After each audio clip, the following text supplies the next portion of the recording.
Hello and welcome back to my channel. I recently got the chance to see Obsession, the first debut theatrical feature from Curry Barker. He is the filmmaker that started the channel That's a Bad Idea with actor Cooper Tomlinson, who is also in the film. They do sketch comedy on that channel, but they also have some really great horror films. We checked out two of them on this channel. We watched both Heavy Eyes and Milk and Cereal, both of which I very much enjoyed. I thought Barker had a lot of promise as a filmmaker watching both of those shorts, and what I wasn't expecting was for this film to be as incredible and as profound and as moving as it was. I mean this when I say this is one of the best debut features I've ever seen, and I'm so glad that Barker's films are now reaching an even wider audience than before. That guy really deserves it. Obsession follows a guy named Bear, played by Michael Johnston, who was unable to tell his childhood friend Nikki, played by Indy Navarrete, that he has a crush on her. He decides to buy a novelty toy called a One-Wish Willow and makes a wish that Nikki, and I quote, loved me more than anyone else in the entire fucking world. And he gets exactly what he wanted. It's a monkey paw story, kind of. It's be careful what you wish for, that whole sort of idea. Now, I've been hyping this film up since the beginning of the year. It was on my top 15 most anticipated of this year, and I was hearing great things from people who saw it at festivals, and this more than lived up to the hype. If anything, I feel like this wasn't hyped enough. This was phenomenal. In my mind, this film pretty much appeals to anyone. As long as you like horror, you're probably gonna get something out of this. It works as a horror movie you can watch just for pure entertainment, and it's also a great conversation starter. It's obviously raising a discussion about romance in our modern age. So join me as I ramble on about my thoughts on this film. This is gonna be very different from a lot of the other reviews that I do on this channel, where I try and keep things very, very spoiler free. There's no way that I feel like I can talk about this movie without diving into spoilers and the deeper thematic meanings of this film. So yeah, this is going to be a spoiler-filled review, kind of. So if you haven't seen the movie, go and watch it, please. It's doing so well. And obviously, I love it. I'm glad that it's getting a longer theatrical release. This is one that definitely deserves to be seen in a big auditorium with a packed audience. It's so good. It's so fucking good. All right, so if you're continuing to watch this video, I assume you've already seen it. The film has already been out for a couple weeks now, and it's been like almost a week since I've seen it. I just needed some time to really process my own thoughts about it. But I'm just going to start off very general with this review. First off, it's a horror movie, right? It needs to scare you. Nothing else in this movie matters if it's not scary. And this film is creepy. It's fucking scary as hell. It does this thing where a lot of the shots are very wide and you can kind of see shadows and figures hiding out of focus. Think of Hereditary. Think of half of Osgood Perkins' filmography. It has a lot of that same cinematography visual style. Obviously, we have the scene of Nikki hiding in the darkness watching Bear sleep. And that's a really genius moment to include, because it's straight up telling the audience that there will be moments where she will be hiding in the background of certain shots. And it makes you paranoid for the rest of the film because you don't know if she is hiding in the background of a lot of these shots. And it forces you to scan the frame every time there's a cut. It's really, really well done. And speaking of cuts, this film does not like to cut all that much. It just lets these shots fucking linger, and it really draws out the tension so much. You're kind of begging the film to either cut away so you can get a break, or not to cut away because you're afraid that it will cut to a visual that will scare the living daylights out of you. It's designed to make you squirm and freak out, and it does that exceptionally well. One of the most intense parts of the film for me was near the end, when Bear gets the text from Sarah to meet her at the park, but he's in bed with Nikki, so he just kind of has to sneak out of the bed without waking her up, because obviously she's gonna snap if she wakes up. So it's just these long fucking shots of him slowly trying to get out of the bed, and we almost never cut to Nikki. I'm not sure if we do cut. I've only seen this film once. I don't remember the sequence perfectly, but we almost never cut to Nikki.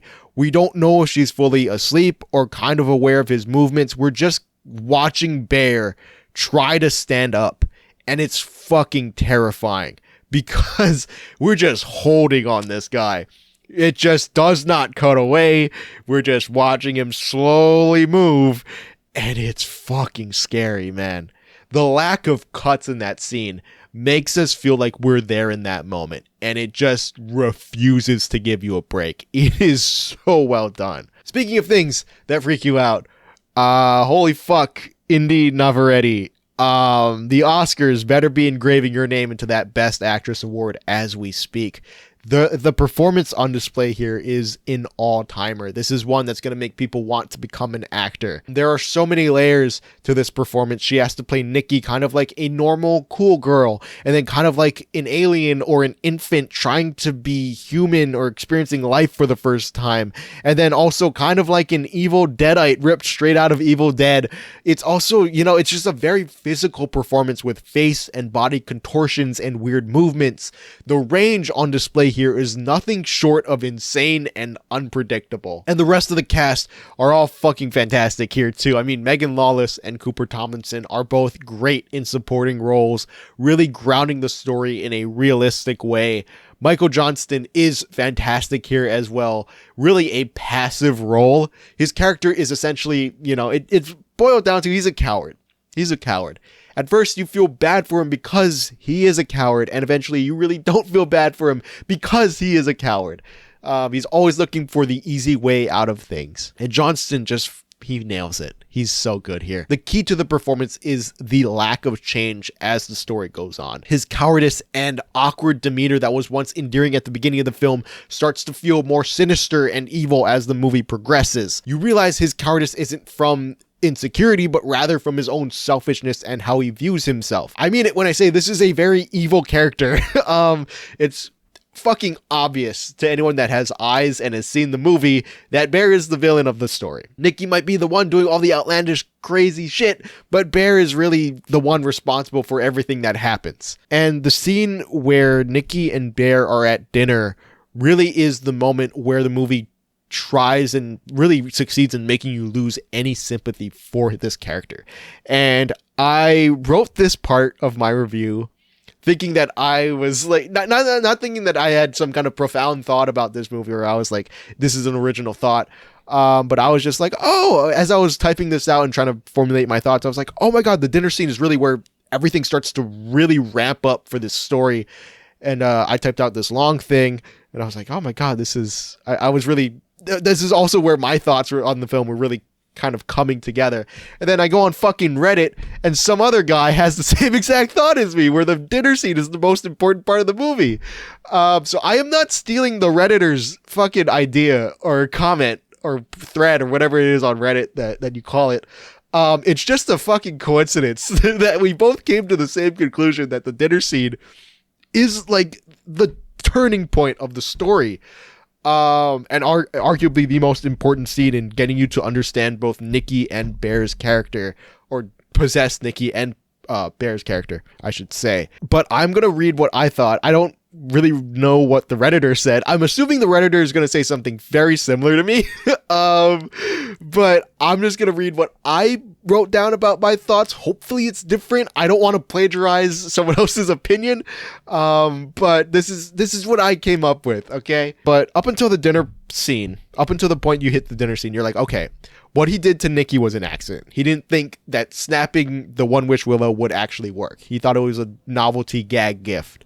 But then it did. So you keep going, you watch the film, and then the first real red flag for Bear in this film shows up when him and Nikki are making out, and then she just screams out of nowhere, and his immediate response is, you kissed me.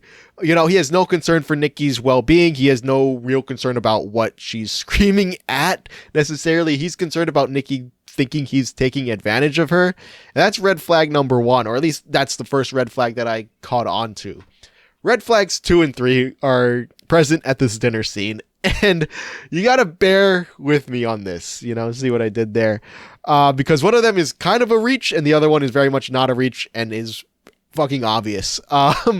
But so you have in the scene, Nikki asks Bear what he wants to do with his life, and he responds that he wants to be a food critic, and then goes on to create this fake scenario where he is like a food critic and critiquing a restaurant's food.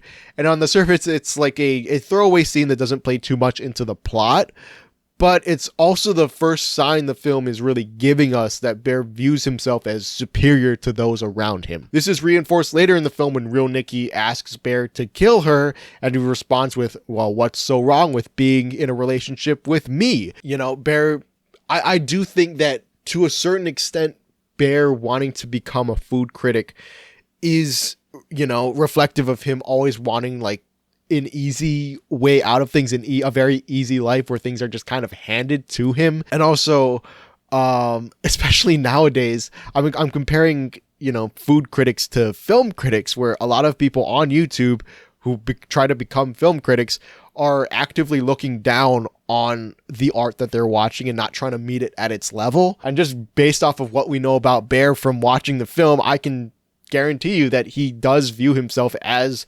superior to those around him. It is an ego thing for him. And again, this is the red flag that I think is a stretch. I don't know if that's, I know, I can guarantee you that is not intentional. Like, there's a lot of interviews where people are asking Curry Barker, where like, is this intentional? Is this something that you meant to do? And he's like, no. That just kind of happened. TCM Vilmer Jumps on Car asks, I wonder if Bear's name has any relation to the man versus bear debate. The screenplay for Obsession was completed in 2024, which is the same year that the man or bear trend was being hotly contested. Wow. No, sorry. Pretty soon we're going to turn the guy into David Lynch if he's on this. If he continues making great films, he's going to turn into David Lynch one day. One of the recurrent images in your films is of electricity arcing, is of, you know, light bulbs crackling on, and you have a recurrent motif of, you know, like 2 points and something arcing between them. And it seems to me that this somehow relates to what you think about the synaptic arcs in our brain. When you talk about TM, when you talk about these things, you talk about making connections.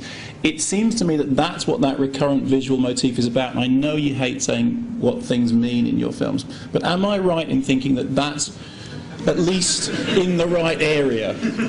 No. But back to what I was saying, the third red flag in this, in Bear's character, comes out after the big freak out. This is the one that's really obvious as a red flag. Nikki has been lying about her dad having cancer. Bear has just found out that this is a lie, and she asks him if that's a problem, and he responds with no, and immediately cuts to a scene. I am not going to say because YouTube will probably fucking strike down my channel or something. But this whole sequence is the most revealing about Bear's character in the entire film. In this one scene, we're given a deeper understanding of who he is and how he views himself and how he views this relationship with Nikki. He doesn't care nor want to know about her problems. He only cares about her physically or superficially and as an object of his own desire, which obviously makes Nikki both the real version we saw at the beginning of the film and the possessed version, both tragic characters. Real Nikki's tragedy is very obvious. You know, she's a young woman just about to start her life and gets it all ripped away from her before it can even begin. But possessed Nikki is also a tragic figure. She was born out of anger, out of spite, and on top of that, in my eyes, she's born out of Bear's idea of Nikki. Possessed Nikki is not a complete person. Her only goal is to serve Bear and make him happy. There is no other purpose in her life besides that. This is why she like literally cannot function without Bear around, without him nearby. She's just fucking standing there frozen, unable to do anything, because what is there to do without Bear? Without her purpose. But throughout the film, this version isn't given any praise or love from Bear either. He got exactly what he wanted, so why doesn't he love her? This is why everything kind of circles back to being Bear's fault throughout the film. First, he robs real Nikki of her autonomy, and then he can't commit to this fucking fake version of her either. So even though possessed Nikki is doing all of this creepy shit, it's at least partially a response to Bear's inability to fully commit to her. A bit of it is certainly, you know, the demon or whatever is possessing her, not knowing what's socially acceptable and what's not. Like the cat shrine memorial thing and the weird laugh at the party. Like those are, it's obviously like the possession aspect, just not understanding life and social norms. But for the most part, her erratic behavior is Bear's fault for not being able to love her the way she loves him. And this film is a hate letter to ego and insincerity. And as much as I love films that are a love letter to, you know, certain things, I also love films that are born out of hate, kind of. You know, I think Civil War that came out, was it 2 years ago, a year ago? That film was born out of disdain for photojournalists, and this film is born out of a hatred towards, you know, ego. This film is a warning sign for people like Bear who are cowards with a fragile ego who constantly avoid confrontation. And the thing is, Bear is not the only one with this problem. Every single person in this friend group is a coward too, with the exception of Nikki. Ian just fucking sucks. He's a bad friend. He is trying his hardest from the beginning to ruin Bear's chances with Nikki by getting him to call her a nickname that she hates. He's obviously hiding his own feelings from her in scene 1. It's a perfect way to establish that character. And then you have Sarah, who is exactly like Bear, unable to tell the person she likes that she does like him. They're all cowards. And for Ian and Bear, it's obviously born out of ego. But for Sarah, it's really insincerity and insecurity. Everyone is just hiding a secret or talking shit about each other behind the other's backs. And that's what makes the movie even meaner and more tragic, is that the only one pure of heart and honest is the one that ends up corrupted and has to deal with the consequences of what happened. It's so fucked up. But yeah, it's already one of my favorite films of the year. I'm hoping to see it again while it's still in theaters. And if you are at all slightly interested in it, I highly suggest checking it out. It is staggeringly amazing and will stick with you for a long time. This is a film that I wish I had a co-host on to like bounce ideas back and forth with, because I really just I don't even scratch the surface. I ding the surface of this film because there is so much more to dive into and to really unpack here. People more qualified than me to discuss certain topics that this film goes into, but this is phenomenal. I truly mean this when I say that this is something truly special in the horror genre. And it really shows that Curry Barker has a promising career ahead of him, because wow. This is really, really great. But please let me know what you guys thought of Obsession. What thoughts and ideas did this film leave you with? There's so much more to say about it that I didn't even go into. But yeah, please just let me know down in the comments below. I would love to start a discussion about this one in particular. And yeah, that's going to do it for me. Thank you guys so much for watching. Take care, and I will see you in the next one. Long live cinema.